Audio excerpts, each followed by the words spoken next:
आताच्या क्षणाची सर्वात मोठी बातमी समोर येते. जेजुरी सासवड महामार्गे जेजुरी संत ज्ञानेश्वर महाराजांचा पालखी सोहळा रवाना झाला. त्याच वेळेस वारकरी चालत असताना भरधाव वेगामध्ये ट्रक, जो की दिंडीचा ट्रक होता, त्यामध्ये खाण्यापिण्याचं साहित्य देखील होतं. हा ट्रक ताबा सुटला आणि ताबा सुटल्यानंतर ट्रक धडक वारकऱ्यांच्या अंगावर गेला. यामध्ये 3 महिला, 2 वारकरी, तब्बल 5 वारकऱ्यांचा जीव गेला, तर 5 ते 6 वारकरी जखमी झाले. त्यांना ताबडतोब हॉस्पिटलमध्ये दाखल करण्यात आलं. ही अत्यंत दुःखद घटना पालखी सोहळ्यातून आता समोर येते.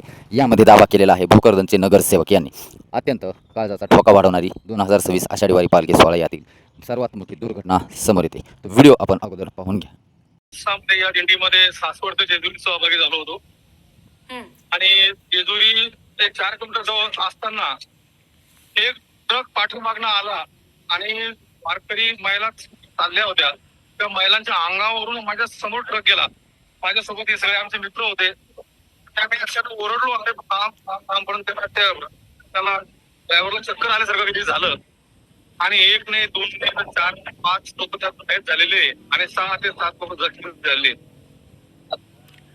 बर, हा जो ट्रक चाललेला होता तो ट्रक कुणाचा होता? तो वारीतलाच ट्रक होता का? नेमके त्याबद्दल तुम्ही काही शहानिशा केली का? वारकरी तो ट्रक वारकऱ्याचाच होता. त्याच्यामध्ये मागच्या साईडला वारकरी महिला बसलेल्या होत्या आणि ते जेवणा खावण्याचं त्यांचं सामान होतं.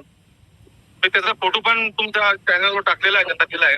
हो, आपण हा व्हिडिओ पूर्ण सातत्यानं दाखवत आहोत. मात्र झालं काय नेमकं या ड्रायव्हरला? त्याबद्दल काही कळू शकले का? पोलिसांनी याची कशी कारण त्या खबरदारी ड्रायव्हरला घेतली? जेव्हा आम्ही खाली काढण्याचा प्रयत्न केला मॅडम, तो ड्रायव्हर अतिशय वयस्कर होता आणि त्याला काही समजत नव्हतं की तो काय बोलतोय काय नाही. आणि तो जेव्हा आम्ही खाली उचलवलं त्याला लोक मारायला लागले आणि त्याला म्हणले मारू नका. तर तो अनकॉन्शियस होता, त्याला काही सांगता येत नव्हतं.